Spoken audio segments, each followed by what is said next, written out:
दोस्तों, आज हम इस वीडियो के जरिए टेलीफोन के आविष्कार का इतिहास जानने की कोशिश करेंगे, जिसके आविष्कार के बाद दुनिया में संचार का एक नया अध्याय लिखा गया। शायद आप जानते ही होंगे कि टेलीफोन का आविष्कार अलेक्जेंडर ग्राहम बेल ने किया था। आपको बता दें कि 19वीं सदी की शुरुआत में ही कई वैज्ञानिकों और इंजीनियर्स ने ध्वनि संचार पर काम करना शुरू कर दिया था, पर असल सफलता 3 मार्च 1847 को स्कॉटलैंड में जन्मे अलेक्जेंडर ग्राहम बेल को मिली थी। आपको बता दें कि किसी भी आविष्कार में किसी एक व्यक्ति का योगदान बताना शायद गलत होगा। टेलीफोन के आविष्कार का इतिहास भी बहुत ही लंबा और पेचीदा रहा है। टेलीफोन के आविष्कार के इतिहास में जिन इंजीनियर्स का योगदान माना जाता है वो हैं एंटोनियो म्यूसी, एलिशा ग्रे और अलेक्जेंडर ग्राहम बेल।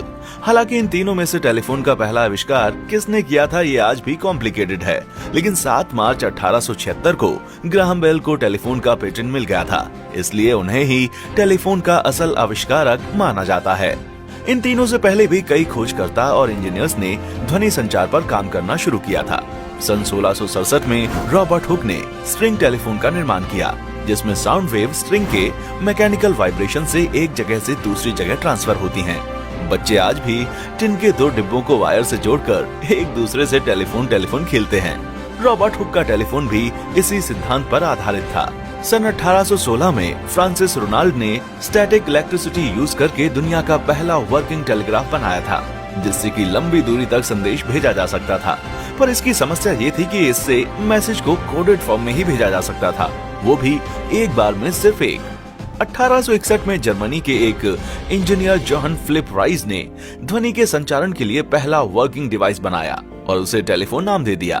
उन्होंने फ्रांस के चार्ल्स बोर्सेल की थ्योरी पर काम करते हुए टेलीफोन का निर्माण किया था। चार्ल्स का मानना था कि इलेक्ट्रिसिटी की मदद से साउंड और स्पीच को ट्रांसफर किया जा सकता है, पर जॉन के इस टेलीफोन में कई कमियां थीं। इसमें सिर्फ एक ही तरह से संदेश को भेजा जा सकता था और इसकी साउंड क्वालिटी भी बहुत अच्छी नहीं थी, जिस वजह से उनके आविष्कार को कोई खास पहचान नहीं मिल सकी। सन 1808 में जन्मे इटली के खोजकर्ता एंटोनियो मुची ने भी 1871 में एक टेलीफोन बनाया, जिसे उन्होंने साउंड टेलीग्राफ का नाम दिया। उन्होंने उसका पेटेंट कराना चाहा, पर उनके इस आविष्कार को दुनिया के लिए फायदेमंद नहीं समझा गया और उनके पेटेंट को रिजेक्ट कर दिया गया।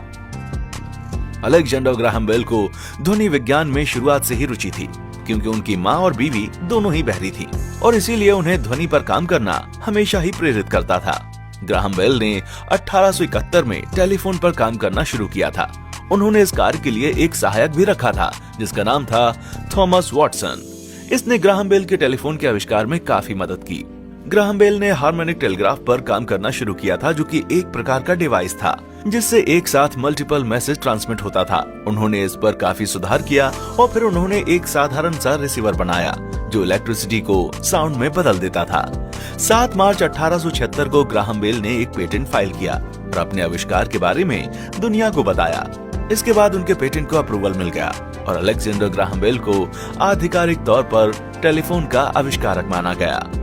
लेकिन ग्राहम बेल के पेटेंट फाइल करने के सिर्फ 2 घंटे बाद ही अमेरिका के एलिशा ग्रे भी पेटेंट फाइल करने के लिए पहुंच गए, पर तब तक काफी देर हो चुकी थी। एलिशा ग्रे ने ग्राहम बेल पर उनकी तकनीक चुराने का इल्जाम भी लगाया। एक समय पर पेटेंट कार्यालय ने ग्राहम बेल के पेटेंट को रिजेक्ट करना चाहा, पर ग्राहम बेल की कंपनी AT&T ने इस फैसले को सुप्रीम कोर्ट में चुनौती दी और इन दोनों का ये मसला कई सालों तक कोर्ट में चलता रहा और आखिर में कोर्ट ने ग्राहम बेल के हक में फैसला सुनाया। दोस्तों, अगर आपको ये वीडियो पसंद आई हो तो इसे लाइक जरूर करें और अपने किसी एक दोस्त को शेयर भी कर दें और ऐसे ही नॉलेजेबल वीडियोस को देखने के लिए हमारे चैनल को सब्सक्राइब जरूर करें।